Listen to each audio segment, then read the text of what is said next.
Good morning! Actually guys, marami po sa atin ang nahihirapan mag-build ng malaking grupo sa AIM Global. Especially kapag bago ka pa lang sa ganitong business. Especially kapag bago ka pa lang na nagbi-build. And yung iba, even mga matatagal na, hindi sila makabuild ng grupo nila, ng network nila. Why? Kasi majority of them, or most of them, kaya hindi sila makabuild kasi wala silang sistema. Now, talking about system, ano ba talaga yung tamang sistema sa ganitong business? Guys, marami sa atin ang hataw dito, hataw dyan, OPP dito, OPP dyan, okay, hakot dito, hakot dyan. Pero still, bakit hindi pa rin makabuo? Guys, itong sistema ang ituturo namin sa inyo, it is a curriculum-based training, curriculum-based program, kung saan yung sistema na gagawin ninyo sa grupo ninyo, madaling maduduplicate down the line, even you, maduduplicate ka, even lahat ng grupo mo, isa lang yung sistema mo sundan. Guys, ang tawag po dito is no less than Creators Network Success Program. Well, ano yung sabihin ng Creators Network Success Program? Guys, this program is a curriculum-based program kung saan meron tayong pattern, meron tayong guideline, meron tayong susundan ng mga training program, ng mga skills program at requirements, even binary program, okay? Susundan mo lang para ma-build mo ng tama yung network mo. So guys, ang Creators Network Success Program, okay? Since program siya or course siya, meron siyang certain enrollment fee. Pero bago ko i-divulge sa inyo yung enrollment fee, gusto ko muna makita ninyo yung programa natin, okay? So it's a typical way para ka nag-aaral ulit, para ka napasok ulit sa school. May mga level, may mga grades, may mga, certain degree, okay? Bago ka makagraduate, bago mo ma-accomplish ang isang course, okay? Now, kapag nag-enroll ka kay CNSP, okay? Now, may mga certain requirement. Example, kapag nag-enroll ka, may tinatawag na level 1, okay? Level 1, this stands for G1, okay? What is G1? G stands for generation. So, Gen 1, ang level natin hanggang 3. Gen 1, Gen 2 hanggang Gen 3. Now, pag sinabing G1, nag-enroll ka na, anong requirement mo bago mo mapasa yung G1? Or in layman's term, like para siyang first year. Kung elementary, para siyang grade 1. So, anong requirement? Kasi, ang napansin ko sa negosyo natin, marami tayong mga downlines, umattend silang isang training, even leadership training, mga mataas na, in terms of level of training, malalim na, pero hindi pa naman pala nila kailangan. Sabi nga, sa mga training na in-attend natin, may dalawang uri. Ano yun? Number 1, it's good to know. Pangalawa, it's needed. But for me, para mas, para mas ma-develop ka dito, para hindi maging obsolete yung learnings mo, kailangan yung mga needed muna. Tama? Ano yung mga basic training for G1? Since grade 1 ka pa lang, since Gen 1 ka pa lang, ano yung mga basic training na kailangan matunan? Number 1, bago mo ito ma-accomplish, you have to comply with what? You have to attend 5 OPP. As far as the training is concerned, sabi sa NDO, kailangan tayong maka-attend ng 5 OPP para ma-retain yung knowledge sa isip natin. Guys, a requirement dito, 5 OPP, 3 head office, 2 local. So, whether you like it or not pala, okay, kailangan mo talagang bisitahin ng head office bago makapasa ka ng G1. Hindi lang yan.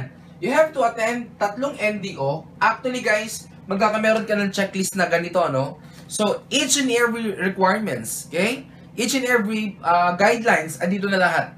Well, magbigay lang ako ng konting, idea how it works, okay? So, NDO, you have to attend 3 NDO, 2 head office, 1 local. So, paano natin malalaman? Okay? Paano natin malalaman na uma-attend talaga? Or nakikinig talaga sa seminar? Kasi marami sa atin, maraming beses na umattend, pero bakit hindi pa nila matutunan? Why? Kasi yung iba, still, physically present but mentally absent. Yung iba, hindi tinatapos. Now, dahil ikaw, meron kang checklist, dito nakalagay sa checklist mo, sino yung speaker, anong oras yung training, anong training yung kinonduct. So guys, para malaman natin kung umattend ka talaga ng training, naka-indicate dito yung signature, what you have to do is what? Papapirma ka lang sa speaker. The question is, paano kung onliner kami? Paano kung, part-time lang namin ginagawa through online, RFW, mga nasa ibang bansa. Well, you have all the consideration.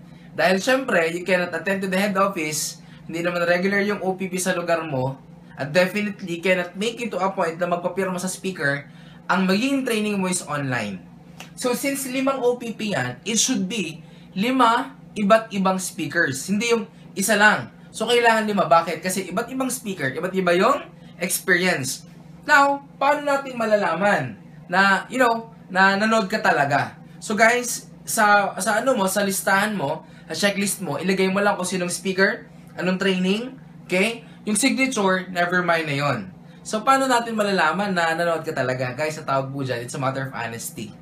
It's a matter of, being, having a good faith in your job, in your business. Kasi, sabi nga, kung itong programa natin, dadayain pa ng isang distributor, how much more yung development in terms of leadership. Tama ba yun? So, guys, kung onliner ka, kung part-timer ka online, ilagay mo lang dito yung pinanood mo, okay?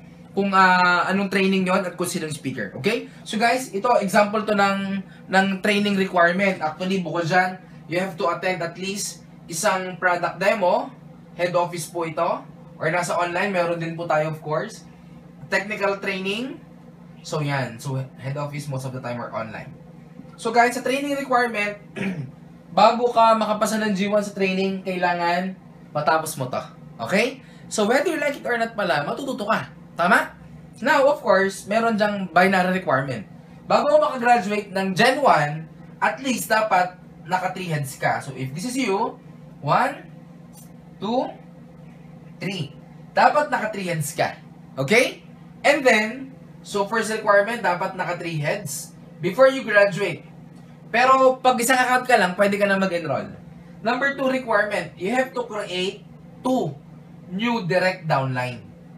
Dapat magkameron ka ng 2 bagong direct downline. Saan mo lalagay yan? Dito. Si A at saka si B. And then, these 2 direct downline, they have to enroll, they have to enroll G1. Dapat maka-enroll din sila, katulad mo.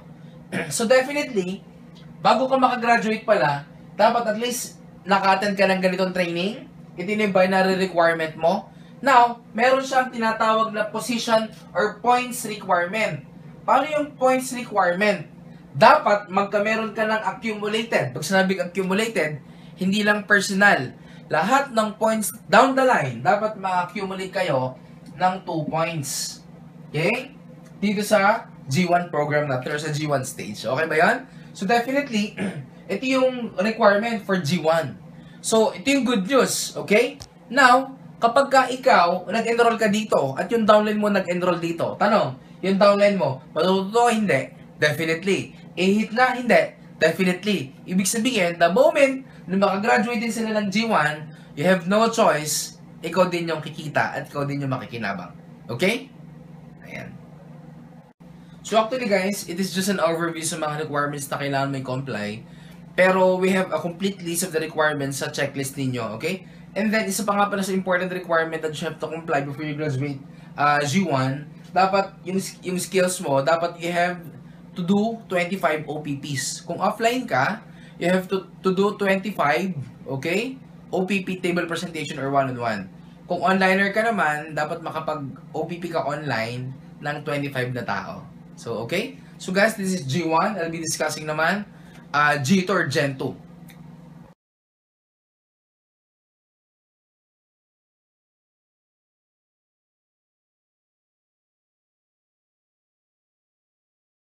So guys, next level naman, after mo ma-accomplish yung G1, it's called G2 or grade 2 or level 2. So, definitely, iba po yung requirements na i-comply ni G1 kay G2. Same thing sa academe, iba po ang requirements ni grade 1 at saka ni grade 2. So well, since promoted ka na sa G2, iba na po yung training na attendan mo.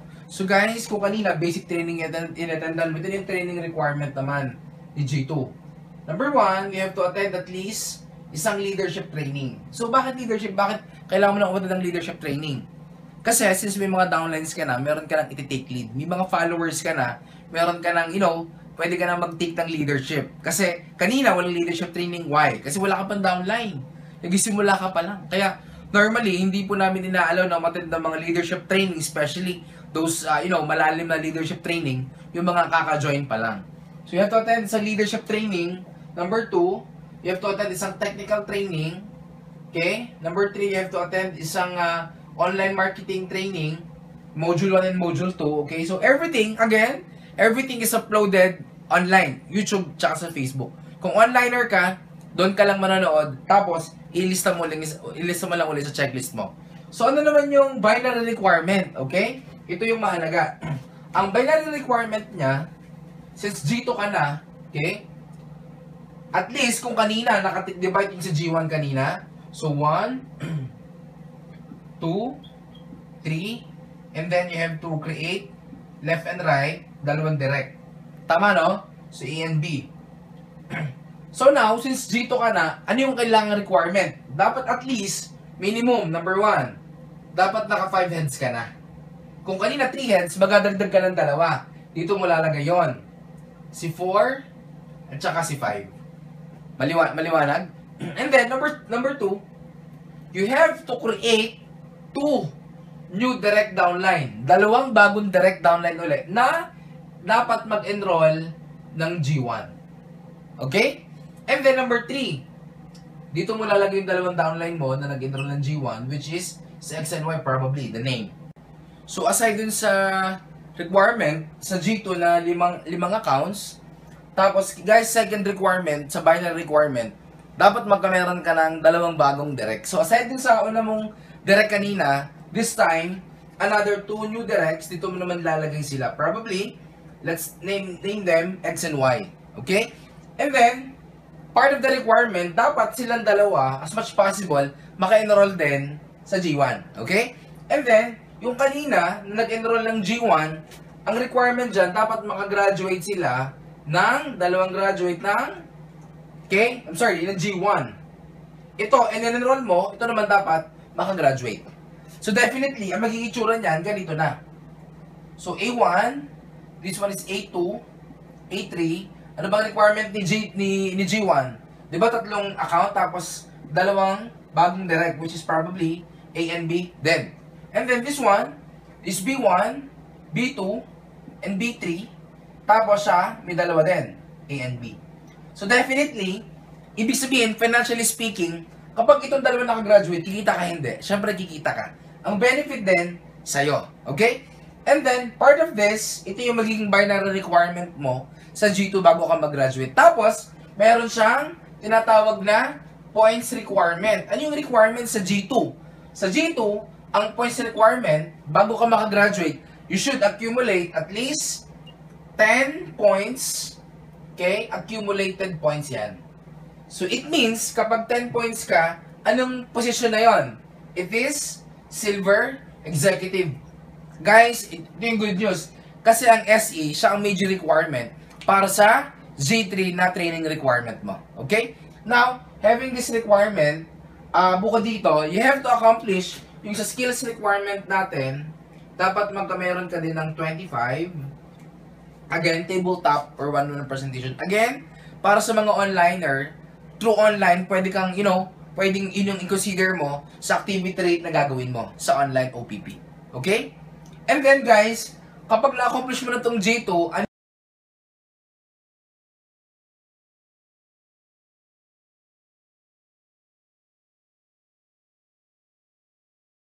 yung next? Now, guys, we'll be arriving to our last stage. It's called G3. Okay? So, ito na yung, I can say, you're almost done with the requirement. Guys, yung third stage naman natin, or last stage, that is called Gen 3, or Level 3. Now, ito na yung almost, almost andun ka na sa goal mo na makagraduate sa ating program. Okay? So, ano naman yung requirement ni Level 3 or Gen 3? Okay? So, since may mga downlines ka na, since may mga tao ka na, your focus right now is more leadership. So, kanina, na-mention ko na sa G2, you have to, what? To become a silver executive before you graduate. Now, dahil SC ka na, okay, ang requirement sa level 3, dapat maka-attend ka ng Leader Summit. And you know what? This kind of training, it is, kinakonduct siya ng company with the board of directors and training team Pero yung mga umattend dito, as much as possible, may grupo na, at the same time, silver executive na. So, complementary sa ginawa nating requirement with G1 at saka sa G2, okay? So, aside from this training requirement, may mga auxiliary requirement tayo or trainings na, na nakalagay din sa checklist natin. For the more detailed, training requirement, andito lahat sa checklist natin yon. Now, second, bukod sa pinaka-training requirement natin, okay? Now, ayan, ano naman yung binary requirement?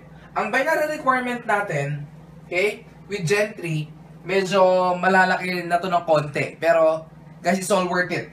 So, guys, dapat, ang binary requirement, dapat, number 1, dapat naka 7 heads ka na. So, kanina, di ba ikaw to? Okay, so 1, 2, 3, tama? Now, 3 heads ka, di ba? Meron kang 2 downline sa Gen 1, okay? Which is dapat enroll mo sila ng G1, okay? And then, sa Gen 2, di ba dapat naka 5 accounts ka na? So, 4, 5, and this one, kailangan sa Gen 2, di ba? Kailangan silang, okay, this one, 2 G1 graduate. Ayan. So, 2, 3. Ito yung requirement kanina na J2. Para lang makita nyo yung difference nung sa G3 natin. So, this one is X and Y. Now, at this stage, dapat naka 7 heads ka na. This one will be 6th and 7th account. Okay? And then, number 2, ang goal mo dito, number 2 requirement, dapat magkameron ka ng 4 na new, what? Direct downline. So, how could you able to get 4? Nakuha mo nga yung unang requirement tama? First requirement. I'm sure, asang-asa ka na dito. So, that 4 new directs, dito mo sila lalagay. Let's name them, okay? X and Y, A and B. Yun ang second requirement. Third requirement, dapat guys, okay, magkameron ka ng 2 graduate ng grade 2 at 2 graduate, okay, ng grade 1 or Gen 1. So definitely, ibig sabihin, dapat itong 2 na to, di ba graduate sila ng Gen 1, dapat makagraduate sila ng Gen 2 na. Ayan. Ito na magiging itsura ng kanilang network ngayon. Ayan. So guys, kaya maganda po sa ating program, it is a totally teamwork. Kasi bago mo makuha yung G3, bago ka mag-graduate, kailangan mong makapagpag-graduate ng 2 J2 at kailangan ka makapag-graduate na lang Gen 1 or G1 at magkaroon ka ng 4 na bagong direct na i-enroll mo din sa ating G1. So guys, if you will just see, ito yung pinaka-binary requirement, okay, sa program natin. Now, of course, meron siyang points requirement. Yung points requirement natin, at this stage, bago ka mag-graduate, dapat at least, ikaw ay isang gold executive. You have to accumulate 100 points to become gold executive. Guys, if you could just imagine, this kind of program, okay, it is a prerequisite of every training na kailangan mong attendan. Maraming mga nagsisimula pa lang pero ang taas na nung kalibre ng training na attendan nila. Well, for me, you have to start in the basic. Tama ba? So guys, the good news of this program, every single basic training, yun mo lang kailangan mong matutunan habang, kapag malalim ka na sa business, tumatagal ka na, meron kang track record, meron kang monitoring device, kung ano ba talaga dapat ang kailangan mong matutunan, ano dapat ang iyong natutunan, at ano dapat ang kinikita mo at stage of your network. Okay? So guys, of course, itong graduation natin, actually wala po itong time frame. Wala po itong, specific deadline kung kailan ka dapat makagraduate. Pero meron tayong graduation dates. Sabi graduation dates, ito yung dates kung saan a-awardan yung mga nakahit ng mga necessary requirement. Example, assuming, example lang po ito, in terms of date, since formally, okay, nilaunch po yung program ng September 16, September 16, formally na-launch yung program, 3 months from the date of launching, which is December 16, this is tentative date pa lang po, example lang po ito. Kung September, probably, December po yung ating first graduation. Now, whether kung anong date ka nag-enroll, starting from September 16, pwedeng after September 16, pwedeng October, pwedeng November, Basta December 16, this will be our graduation date. So, sino yung mga award sa graduation? Of course, yung mga nakahit ng probably Gen 1, Gen 2, at saka Gen 3. Let's say, for example, on or before December 16, nahit mo yung G1 lang yung nahit mo. So, anong i-award sa'yo pag nag-graduate ka? Eh di G1 award or Gen 1 award. What if on or before December 16, nahit mo yung G2 position? Well, ma-awardan ka as what? G2 awardee. And then, ngayon, kapag G3 na hit mo, of course, magiging awarded ka or awardee sa graduation date ng G3. So, ibig sabihin, whether anumang position or yung kayong level yung nahit mo, isa lang mangyayari, gagraduate ka. Now, what if wala kang nahit sa tatlong level na to? Let's say, for example, di mo nahit yung Gen 1. Don't you worry. Why? Kasi, by January 16, example lang po ito in terms of dates. January 16, yan po yung sunod nating graduation. Kung hindi mo na-hit yung G1 December 16, baka naman January 16, mahit mo na yung G1. So the good news of this, medyo may pressure, may challenge. Bakit? Sabay-sabay kayo nag-enroll. Pero hindi po natin alam ano po yung level na mag-graduate na natin. Ito po yung nakakatuwa. What if nag-enroll ka by December 16, na-hit mo yung G3. Tapos yung mga kasabayan mo, G1 pa lang. So, pwede rin mangyari, lahat sila, G2 or G3 na, ikaw G1 pa lang. So, bottom line, it is a challenge on you. Kasi guys, you know what? We grow our network, okay? We earn good income because of pressure. Traditionally speaking, ang tubig po lumalabas dahil po sa pressure. Same thing sa potential po natin. Lalabas yung galing mo. Lalabas yung income. Lalabas yung goal mo, depende sa pressure na binibigay mo sa sarili mo. So guys, I hope that everyone will enroll in this kind of program. Kasi guys, believe me, this CNSP program, Creators Network Success Program, ito po ang magbibigay po ng mga panibagong leaders dito po sa Alliance in Motion Global. Kaya guys, for me, kung ako sa'yo, mag-enroll ka na at sabay-sabay po tayong mag-graduate bilang milenaryo dito po sa CNSP ng Alliance in Motion Global. So guys, God bless and more power.